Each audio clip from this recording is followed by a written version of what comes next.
Do you know what, Marina? I have to say, when I first was offered this play back in, what is it, 6 years ago, back in 2019, I could not believe my luck. I couldn't believe I was going to get the opportunity to do this. And I will never forget finding out that it wasn't going to happen. And now to get to this point where we're in rehearsals, how do you feel? Very excited, very excited. And I have to say, even though it was disappointing at the time when it didn't go on, it's been great to have all this time to work on it. Do you know, because we've been working on it every year, for a couple of months every year. Yeah. It's kind of been a talismanic project in a way, hasn't it? Very rare in Yeah, that way. yeah. And the better for it, I would say. I, for one, am very happy that it's happening now and not 5 years ago. Yeah. Yeah. And I have to say, one of the exciting opportunities we've had because of that is we've been able to play around with who owns what part of the story and who contradicts who, and it's sort of added another element, I think, to it Yeah, because when Sophocles wrote his Theban trilogy, I think there's, if I get this right, so the Antigone was the first play he wrote, and then he wrote Oedipus Rex, and towards the end of his life, like the year he died, he wrote Oedipus the Colonus, which was performed posthumously. But this very famous kind of founding, I suppose, trilogy, along with the Oresteia, the two founding trilogies of Western theatre, are taken from myths that Sophocles would have read and Aeschylus would have read. So they were writing their version. So I think I was writing my version, of course, hopping off them and riffing off them, but not being faithful to them, being as faithful to all the myths and all the versions of this myth, because there's an Oedipus myth in every country in the world. There's some version of it. Directing, then you can experiment, or I don't know, you're experimenting with all the different styles and all the different expectations around what a Greek play is and what an adaptation of a Greek play is. But I don't think this is what you would call a traditional adaptation. No, it's definitely not that. In fact, the first stage direction on the first page is time, always, now. Yeah. Just to confuse everybody. So what we're trying to do, I think, is marry the ancient with the contemporary through my lens and through your lens and through the whole creative team's lens and through the actor's lens. Yeah. So everybody has a stake, I think, and everybody has, it's like the myths, everybody has their own version of what the Oedipus story is. Yeah. And the thing about it that really strikes me as really relevant to now is sitting where we are in Ireland now. I think it's fair to say that contemporary generations have a less close relationship to the idea of God or gods than maybe our parents and our grandparents did. And one of the things about how this myth is explored is through the presence and absence of gods, and what the impact of that is, and what man's law is versus God's law, and how those things can contradict each other, and which one is right and right for which character. I think it's great. Tell me this though, I have to ask you this. Why have you written something where the scenes are so lean? Because it's one of the most challenging things for the actors, but I think it's going to be one of the most satisfying things for an audience. The little short scenes, but very lean scenes that really come to the nub of the moment. Well, I think as I've got older, as the decades roll by, I trust the intelligence of the audience more. I don't think they need me explaining anything to them. It's that, and it's that, I don't know, maybe you get more cryptic as you get older. Or maybe I'm so, because when you're so familiar with the material yourself, it feels like extraneous to be all this exposition and explaining. And also when you read the Greek plays, I mean, I love them, obviously. They're great poetry, and it depends on the translation you're reading, because I don't speak ancient Greek. But when you read them, you see how the chorus is intrinsically undramatic, or I think so anyway, for a contemporary audience, because it's a lot of repetition.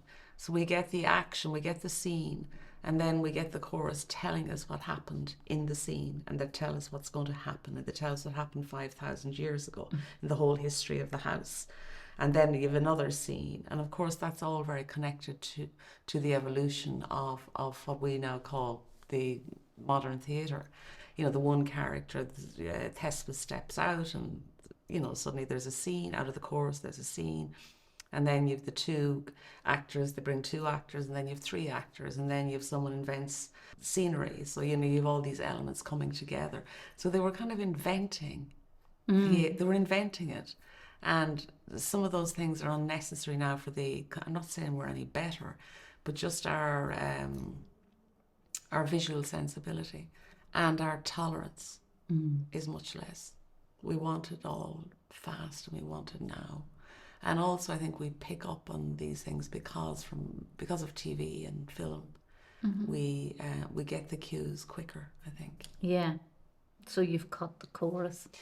That's why it's so lean. Also, I get fed up with myself writing. Start cutting. We begin at a dinner party in this play, and in the course of the dinner, we discover that a man at the dinner has accidentally married his mother and killed his father. As a consequence of that, he is banished from his town. He goes off wandering with his daughter, and decides that he will become a god. That's pretty much it.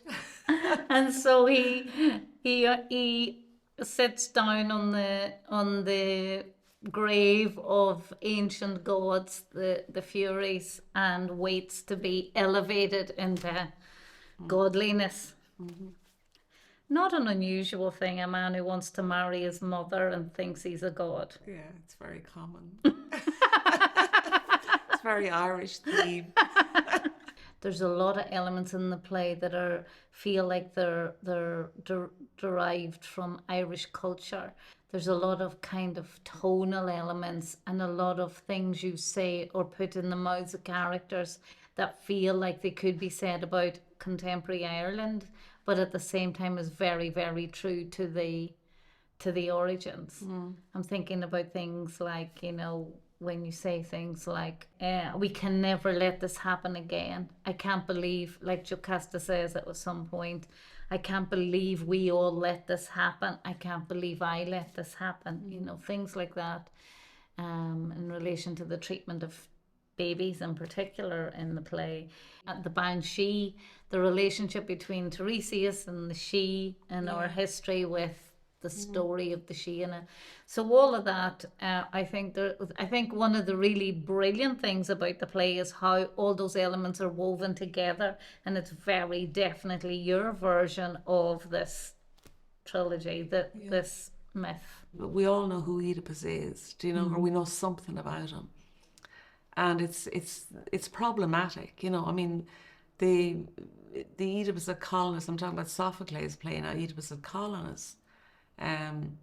It's pure Beckett. You can see where Beckett got in, or Godot, waiting for Godot from, and a lot of his characters, because it's Oedipus and his daughter Antigone just wandering the lanes, stravaiging around the countryside, and talking nonsense, basically. And you can see, I don't think Beckett consciously went to it, but obviously he knew his Greeks, and it was there. Like, it's one of these things, it's one of these plays, if you're a playwright, it's going to imprint itself on you. Yeah, and it is problematic. And the Antigone story is problematic because everybody has an idea about Antigone. Yeah. And it seems to be the one idea, truth to power kind of idea, which to me it's interesting enough, but it's not the most interesting thing about Antigone, I think.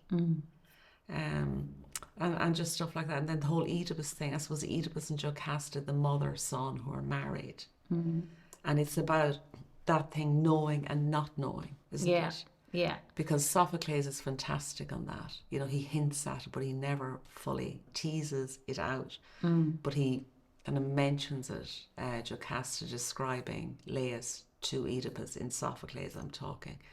And Oedipus asks her, well, what was he like? What was Laius like? And Jocasta says, well, he was big about the shoulders, dark hair, big about the shoulders, like you.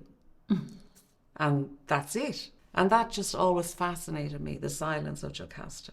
And I know we've spoken about this, and what if we left her alive? Yeah. What would she say?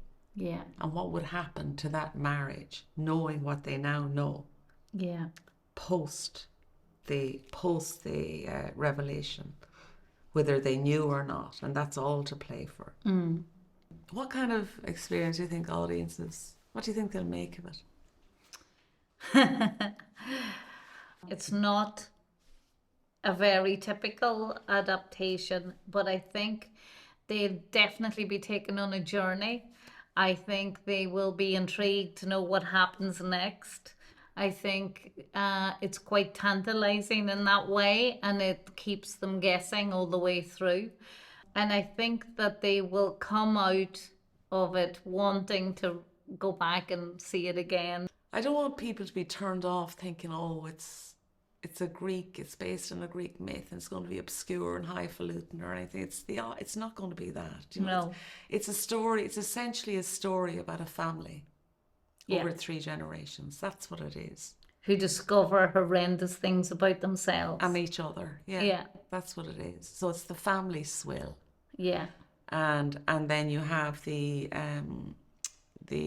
I suppose the godlike creatures. You have the she, you have the Sphinx, you have the moon, and you have God-woman, who are kind of immortal creatures who are doing all sorts of things and interfering in all sorts of ways in this world.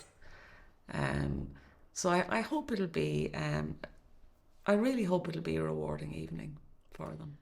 I wonder what the difference will be between going to see part 1 on its own, going to see part 2 on its own, or going to see both parts together, one after the other, because of course you can see both parts in one night, or you can go one night and see part 1 and another night and see part 2. Which version of all the options do you think people should do? I'm for the long day, do you know? The long evening. Because I think they're very connected. But I understand, you know, for some people, maybe one theatrical experience is enough, and then you see part 1, you see part 2, or you go and see part 1, don't go and see part 2, or you see part 2, you don't see part 1. It should work in all those combinations, I think. But I think the most rewarding would be, however you do it, to see both parts. Yeah.